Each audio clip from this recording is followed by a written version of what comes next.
Do you ever do that thing where you start to feel a little anxious or a little worried or a little stressed out, and then you try to do all the things and you keep yourself really busy and you pile on extra tasks and you try to take care of everything and control everything, but then you burn out and then you beat yourself up and you're exhausted and you feel like you're a failure or whatever. And then after you've rested for a little while, you're like, you know what? Maybe if I just try harder the next time, I can do it.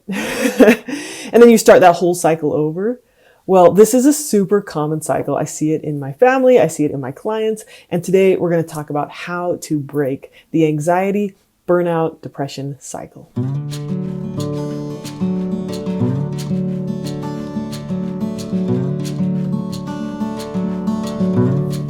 Hi everyone, Emma McAdam here. I'm a licensed therapist, and this video is sponsored by BetterHelp, where you can get professional, affordable online counseling for around $65 a week.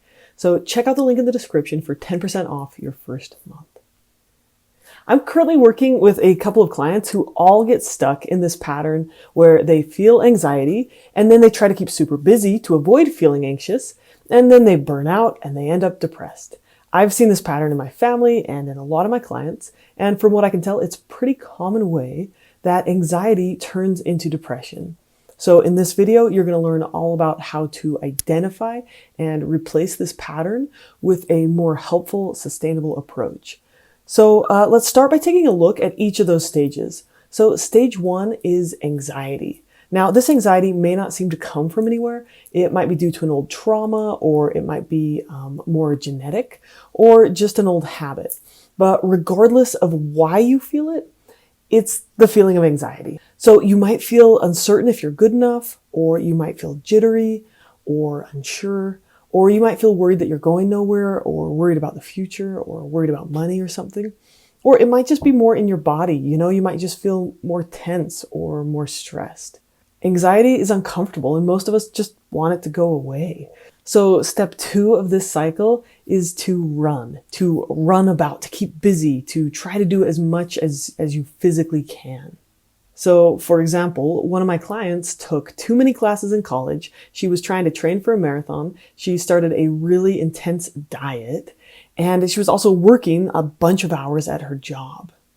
This stage 2, is where you try to use willpower to get everything done.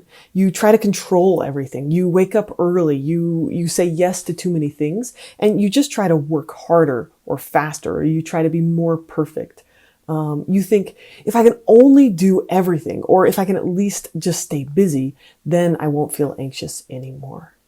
So then comes burnout. This is the exhaustion stage. So for example, one of my clients felt tired and overwhelmed and depressed. She felt like she wasn't good enough. She had a hard time feeling motivated. But for a while, she kept dragging herself out of bed until she reached the breaking point. And then she had a meltdown at work. She got a stress fracture. She ended up quitting the marathon training, but she was exhausted and she started to sleep for like 12 to 16 hours a day. And at this stage, depression kicks in, right? You may feel like there's no hope. This is the stage where you wonder, like, what's the point in trying? My client started to beat herself up and asking herself, am I a failure? You had put in all of your effort, all of your willpower. And now in your mind, you're like, well, my best efforts just lead to failure. So when you've tried so hard to escape feeling by doing everything you can, everything that you know how to do, but you still feel crappy, this is when some people start thinking of suicide as their only escape. So for many, they've tried everything they know of, but their attempts to run, to go faster, just leave them feeling anxious and exhausted. So for my client, the semester ended. She took a couple weeks off of work, and she just slept for most of the day, and then, watched Netflix for most of the rest. And then when she started to feel less exhausted, she started thinking, oh, I'm not a failure. I just have to try harder next time. If I only try harder or do it better, then I won't fail. So as her worries started to build, she signed up for more projects, she started a new diet, she enrolled in more classes, and that's how the cycle repeats. So do you see this cycle in yourself? You don't have to stay stuck in it. So let's talk about breaking this cycle at each of the 4 stages. So in this video, I'm going to give you an overview of the skills you can use at each of these stages to break this cycle. But I'm not going to teach each of these skills because each of them takes some time. So I teach each of these skills in my anxiety skills playlist and in my grounding skills playlist and in some of my other videos. So check those out to learn how to actually do this. So let's talk about stage 1, which is anxiety. So anxiety is all about perceived danger.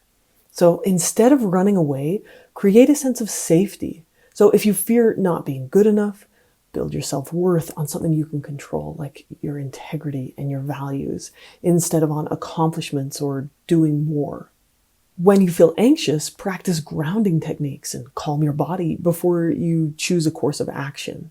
Don't let your anxiety brain convince you that everything is awful. So instead, practice gratitude and look for the good in your life and in yourself. Managing anxiety is all about slowing down and restoring your sense of personal power and safety. It's about understanding your locus of control, which is accepting what you can't change and changing what you can. The second part of this cycle is the fight or flight response. It's a short-term sprint to get away from danger. So trying to do a marathon, a school, an extreme diet, and a relationship, and a work, it's like a gazelle running away from a cheetah. It works for a little while, but it's not sustainable in the long run. So don't get stuck running. Don't get stuck running away from your anxiety. So slow down, breathe, calm your body, even in the middle of stressful tasks. Choose sustainable action instead of a sprint. This includes saying no to a few things. Okay, stage 3. To avoid the burnout stage, you need to plan in and schedule time for regular rest and self-care. This creates the opportunity for regular and sustainable growth. And when you do fall short, learn to respond to your mistakes with self-compassion instead of self-flagellation. So beating yourself up or using fear as your motivator, it only works in the short term. But in the long run, it's going to drain you of motivation and energy. So instead, practice self-compassion. And at stage 4, instead of just repeating the cycle, identify it. Write down what it looks like in your life. So identify each of the stages of your personal anxiety, burnout, exhaustion cycle. Use a growth mindset and ask yourself, what can I learn from this? For me, and I think for a lot of people, journaling or writing things down can really help you look at the big picture. You really can intervene at each stage of this cycle in your life. When you start to practice the little skills and incorporate them into your actions, you can turn this downward spiral into an upward spiral of sustainable growth. So, slow things down. Choose intentional action instead of just reacting, instead of just running. Take the time to take care of yourself and treat yourself with compassion. And don't forget to breathe. You've got this. If you appreciate mental health skills in concise little packages, you can support this channel on Patreon. Thank you for watching and take care.